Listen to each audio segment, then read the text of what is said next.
नमस्कार साथियों, स्वागत है आपका हमारे YouTube channel Jitendra bio hub में। आशा करते हैं आप सभी स्वस्थ होंगे, मस्त होंगे, एकदम बेहतर तरीके से आपकी तैयारी चल रही होगी। ऐसी उम्मीद को हम रखते हुए आगे की तरफ चलेंगे और देखेंगे आज का एक बहुत ही महत्वपूर्ण सेशन जो आपके सामने है। और ये जो सेशन आपका है ये काफ़ी महत्वपूर्ण है। सेल कोशिका की चर्चा यहाँ पर हम करने वाले हैं, देखने वाले हैं। सेल क्या है, सेल की खोज किसने करी, सेल का स्ट्रक्चर क्या है, सेल के प्रकार क्या है। तो कोशिका से रिलेटेड कुछ महत्वपूर्ण तथ्य जो आपके लिए इंपॉर्टेंट है, आज थ्योरी की क्लास होगी जिसमें हम आपको बताने वाले हैं। जो भी महत्वपूर्ण तथ्य हैं वो आपको बताएंगे। देखिए, एक सेल है, कोशिका की संरचना आपके समक्ष है। जो कि सेल है, इसमें देखिएगा ये आपका जो न्यूक्लियस है, ठीक न्यूक्लियस हो जाएगा। ये आपका न्यूक्लियस है जो येलो कलर से ये आपका दिख रहा है। ये बीच में न्यूक्लियोलस है। इसके अलावा आप में इसमें सेल मेम्ब्रेन पाई जा रही है, लाइसोसोम है, एंडोप्लाज्मिक रेटिकुलम है, गाल्जी बॉडी है। तो ये सारी की सारी संरचना पाई जा रही है जो एक आपकी यूकैरियोटिक सेल है। कैसी सेल है? यूकैरियोटिक सेल है। जो यूकैरियोटिक सेल होती हैं वो एडवांस सेल होती हैं जिसमें आपका न्यूक्लियस पाया जाएगा। उस न्यूक्लियस के अंदर जेनेटिक मटेरियल पाया जाता है। तो चलिए शुरू से स्टार्ट करते हैं, चीज़ों को देखते हैं। ये आपकी एक सेल है, स्क्रीनशॉट आप ले सकते हैं, चीज़ों को देख सकते हैं। बाकी चीज़ें हम विधिवत तरीके से समझने वाले हैं। आज सेल का एक इंट्रो होगा, उसके बाद सेल ऑर्गेनेल्स की बात करेंगे, न्यूक्लियस की बात करेंगे, हम सेल मेम्ब्रेन की बात करेंगे, हम गोल्गी बॉडी की बात करेंगे, हम राइबोसोम की बात करेंगे, हम जो है माइटोकॉन्ड्रिया की बात करेंगे। इन सब चीज़ों को हम एक एक करके विधिवत तरीके से समझने वाले हैं आगे की क्लासों में। तो एक तरफ हमारी सीरीज चल रही है जिसमें हम क्वेश्चंस को करा रहे हैं, 1000 प्लस क्वेश्चन हर सब्जेक्ट से कराने का जो प्रयास है वो चल रहा है। एक तरफ थ्योरी की क्लास भी बीच बीच में कराई जा रही है जिससे आपकी चीज़ें और अच्छे से होती चली चले। चलिए स्टार्ट करते हैं, देखते हैं। सेल, कोशिका। कोशिका, ध्यान रखिएगा, स्टडी ऑफ सेल, पहला पॉइंट। कोशिका के अध्ययन को हम क्या कहते हैं? तो ध्यान रखिएगा, साइटोलॉजी। साइटो प्लस लॉजी, ठीक। साइटो प्लस लॉजी, मैंने आपको पहले ही बताया है कि जहाँ कहीं भी लॉजी दिखे तो लॉजी का मतलब अध्ययन, और जो साइटोस होगा, साइटोस का मतलब सेल होता है जो ग्रीक वर्ड से मिलकर बना हुआ है। तो कोशिका का जो अध्ययन होगा उसको हम साइटोलॉजी कहेंगे। ध्यान रखिएगा, आपके लिए इंपॉर्टेंट पॉइंट हो जाता है। जो कोशिका का अध्ययन है उसे हम साइटोलॉजी कहेंगे। नेक्स्ट पॉइंट लिखिएगा जिसका डेफिनेशन क्या है। The branch of biology which deals with the study of cell is called cytology.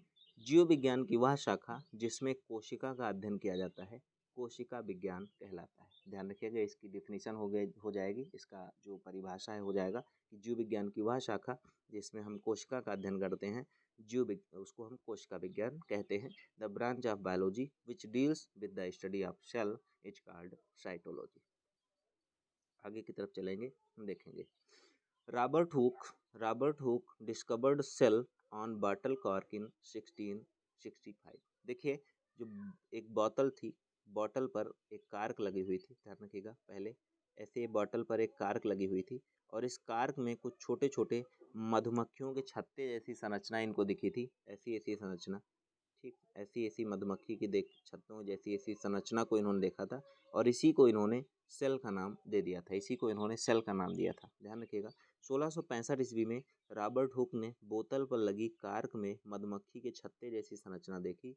इसको उन्होंने कोशिका का नाम दिया। तो सबसे पहले कोशिका की खोज 1665 ईस्वी में रॉबर्ट हुक ने करी। पर ध्यान रखिएगा, ये आपकी नॉन लिविंग सेल है, मृत कोशिका है, जीवित कोशिका नहीं है।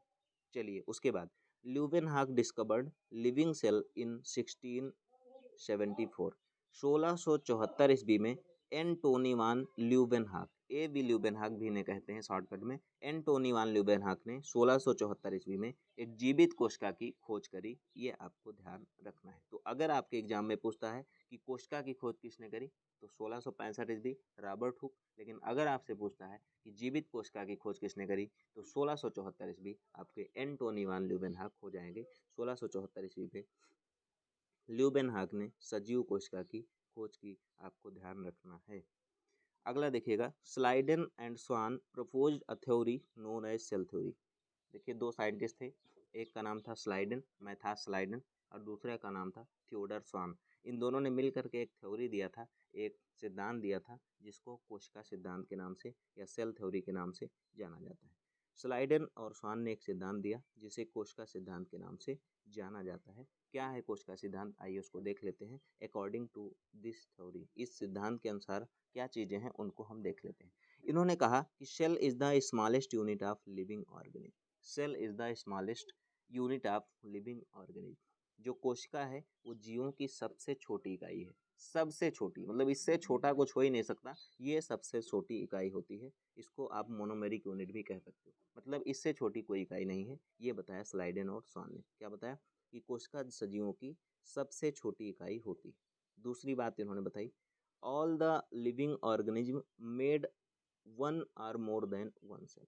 जितने भी जीवधारी होते हैं वो सभी या तो एक कोशिका से मिलकर बने होंगे या फिर कई सारे एक से अधिक कोशिकाओं से मिलकर बने होंगे। ये बात बताई मेथास्लाइडेनोम थियोडर स्वान ने। दूसरा पॉइंट दिया अपने कोशिका के सिद्धांत। नेक्स्ट क्या बात करी? Cell is the structural and functional unit of living organism. देखिए दो बातों का ध्यान, स्ट्रक्चरल एंड फंक्शनल।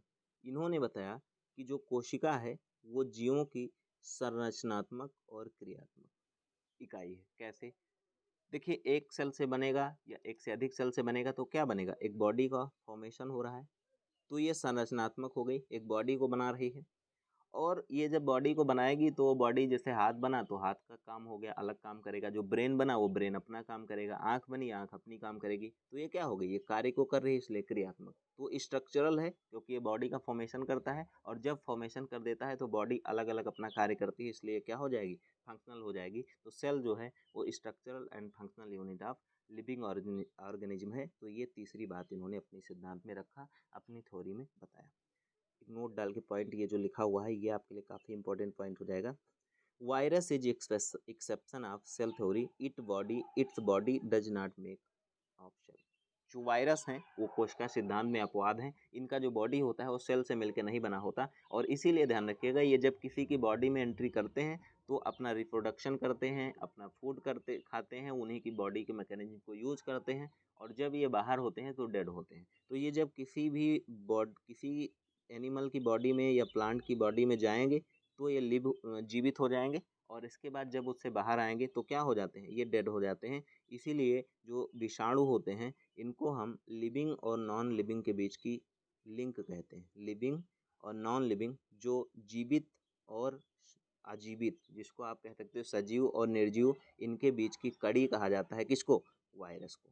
क्योंकि ये अगर बॉडी के बाहर होंगे तो नॉन लिविंग फॉर्म में होते हैं, और जैसे ही बॉडी में जाते हैं वो लिविंग फॉर्म में हो जाते हैं, और उस व्यक्ति की मैकेनिज्म को, उस जीव के मैकेनिज्म को यूज करते हैं, और उसी से अपना रिप्रोडक्शन करते हैं, उसी से अपना एनर्जी लेते हैं, उसी से अपना फूड लेते हैं, इन सारी चीज़ों को करते हैं। ठीक है, आगे की तरफ चलेंगे और हम नेक्स्ट स्लाइड को देखेंगे। देखिए ये सिस्टम दिया हुआ है, वही सारी चीज़ें निकल के आ गई। इसमें एक छूट गया है जो नेक्स्ट पेज पे आ गया था। देखिए सेल, जो इन्होंने थ्योरी दिया, इन्होंने कहा सेल जब कई सारी सेल मिलेंगी तो बन जाएगा टिश्यू। इसके बाद जब कई सारा टिश्यू मिलेगा तो बन जाएगा टिश्यू सिस्टम। जब कई सारे टिश्यू सिस्टम मिलेंगे तो बनेगा ऑर्गन, और जब कई सारे ऑर्गन मिलेंगे तो बन जाएगा ऑर्गन सिस्टम, और जब कई सारे ऑर्गन सिस्टम मिलेंगे तो बन जाएगा ऑर्गेनिज्म, जिसे इन्होंने जीव कहा। मतलब कोशिका से जीव तक बनने की जो प्रक्रिया है, जिसमें इन्होंने चीज़ों को बताया कि सेल, जब कई सारी सेल मिलेंगी तो हो जाएगा टिश्यू बनेगा, कई सारे टिश्यू बनेंगे तो मिलकर के बन जाएगा टिश्यू सिस्टम, टिश्यू सिस्टम जब कई सारे मिलेंगे तो बन जाएगा ऑर्गन, और कई सारे ऑर्गन मिलेंगे तो बनेगा ऑर्गन सिस्टम, और एटलीस्ट इन सारे ऑर्गन सिस्टम को मिला दिया जाएगा तब एक जीव का निर्माण होगा। तो जो इन्होंने पहला पॉइंट बताया था, cell is the smallest unit of the organism, तो देखिए है जीवों की सबसे छोटी इकाई है। इन्होंने दूसरी बात बताई, cell is the structural and functional unit of cell, तो देखिए ये स्ट्रक्चर बना रही है। जब ये स्ट्रक्चर बन जाएगा, स्ट्रक्चर ही तो बन रहा है, सेल, सेल से टिश्यू, टिश्यू सिस्टम, तो ये जीव तक एक स्ट्रक्चर बनाया, और इसके बाद जब स्ट्रक्चर बना तो उसने अपना अलग अलग काम किया, जिसको उन्होंने फंक्शनल यूनिट कह दिया। ठीक है, और उन्होंने कहा या तो एक सेल से मिलकर बनी होगी बॉडी या एक से अधिक। तो देखिए अगर एक सेल से बना हुई है तो यूनिसेलुलर हो जाएगा, कई सेल मिलके बनेगा तो आपका वो ऑर्गेनिज्म जटिल ऑर्गेनिज्म बन जाएगा, जैसा कि मनुष्य एक सबसे जटिल ऑर्गेनिज्म है। तो ये था उनकी सेल थ्योरी का एक, जो हमने एक लीनियर चार्ट में आपको बताया कि सेल से ऑर्गेनिज्म तक बनने की जो प्रक्रिया है वो यही प्रक्रिया होती है। सेल से टिश्यू, टिश्यू से टिश्यू सिस्टम, टिश्यू सिस्टम से ऑर्गन, ऑर्गन से ऑर्गन सिस्टम, ऑर्गन सिस्टम से फिर एटलीस्ट ऑर्गेनिज्म यानी जीव का निर्माण हो जाएगा। आगे की तरफ देखते हैं। देखिए एक सेल है जो यूकैरियोटिक सेल है, एक यूकैरियोटिक सेल है देखिए जो प्रोकैरियोटिक सेल होगी उसमें आपका न्यूक्लियस नहीं पाया जाएगा, और जो ये आपके माइटोकॉन्ड्रिया ये सारी चीज़ें भी उसमें एब्सेंट होती हैं। उसमें सिर्फ एक प्लाज्मा मेम्ब्रेन होगी, उसके अंदर जो लिक्विड होगा जो जिसको बोलेंगे साइटोप्लाज्म, वो सारी चीज़ें होंगी, और जो न्यूक्लिक मटेरियल होगा वो पूरी सेल में इधर उधर ऐसे ऐसे पूरे पूरे सेल में बिखरा हुआ पाया जाएगा। पूरी की पूरी सेल में वो न्यूक्लिक मटेरियल बिखरा हुआ पाया जाएगा।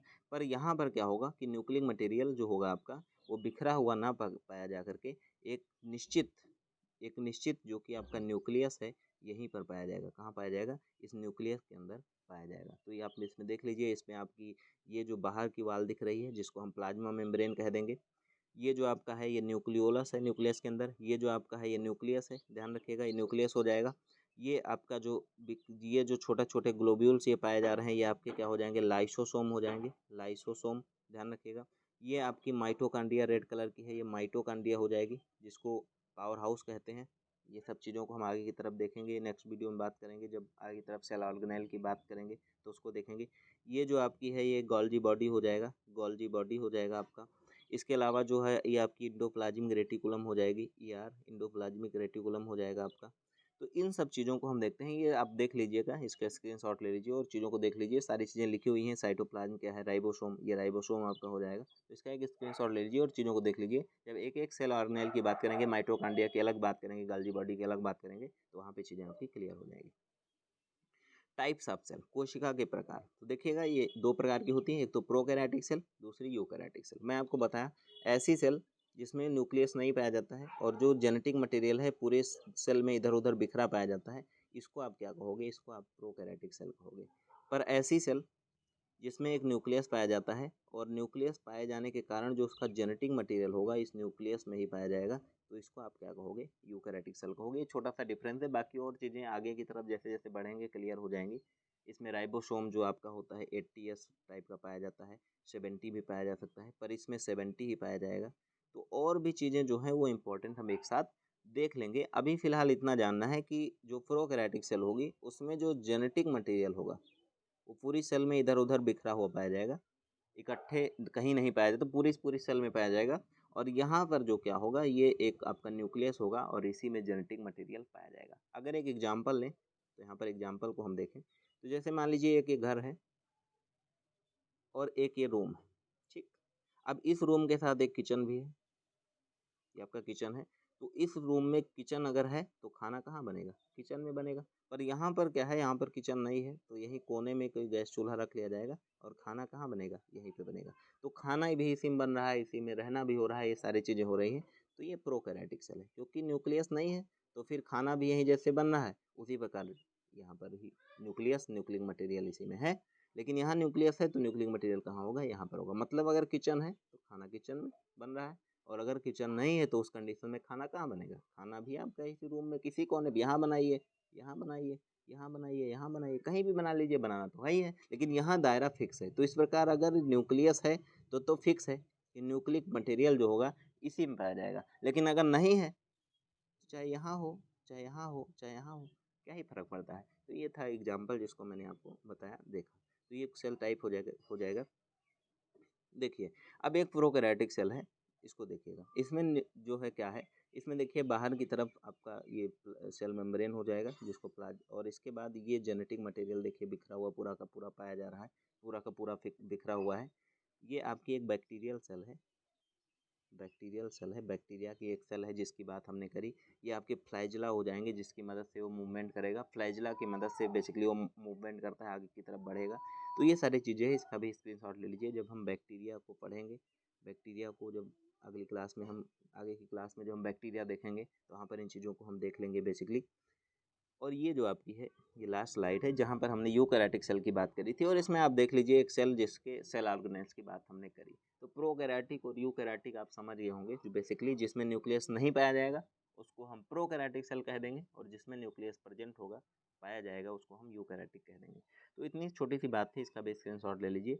आगे की तरफ नेक्स्ट क्लास में हम बात करेंगे, चर्चा करेंगे, चीज़ों को देखेंगे, सेल ऑर्गेनेल की एक एक बात करेंगे। माइटोकॉन्ड्रिया, माइटोकॉन्ड्रिया क्या है, माइटोकॉन्ड्रिया का क्या रोल है, माइटोकॉन्ड्रिया से हमें क्या क्या चीज़ें, उससे हमें क्या होता है, उसको पावर हाउस क्यों कहते हैं, उसमें एनर्जी का जो एटीपी के रूप में फॉर्मेशन होता है कैसे होता है, उन सब चीज़ों को राइबोसोम क्या है, कितने प्रकार का होता है, तो एक-एक चीज़ों को हम आगे की तरफ देखते हुए चलेंगे। अभी तो एक बेसिक इंट्रो क्लास थी जिसमें हमने सेल के बारे में, सेल की खोज किसने करी, इन सब चीज़ों को हमने देखा, सेल के प्रकार को देखा, कौन-कौन सी चीज़ों को हमने देखना था वो देखा बेसिकली, एकदम विधिवत तरीके से इन सब चीज़ों को देखा। अब हम आगे की तरफ नेक्स्ट क्लास में जब अगली थ्योरी की क्लास होगी तो उसमें सेल ऑर्गेनेल्स की बात करेंगे, जिसमें एक-एक ऑर्गेनेल्स की विधिवत हम बात करने वाले हैं।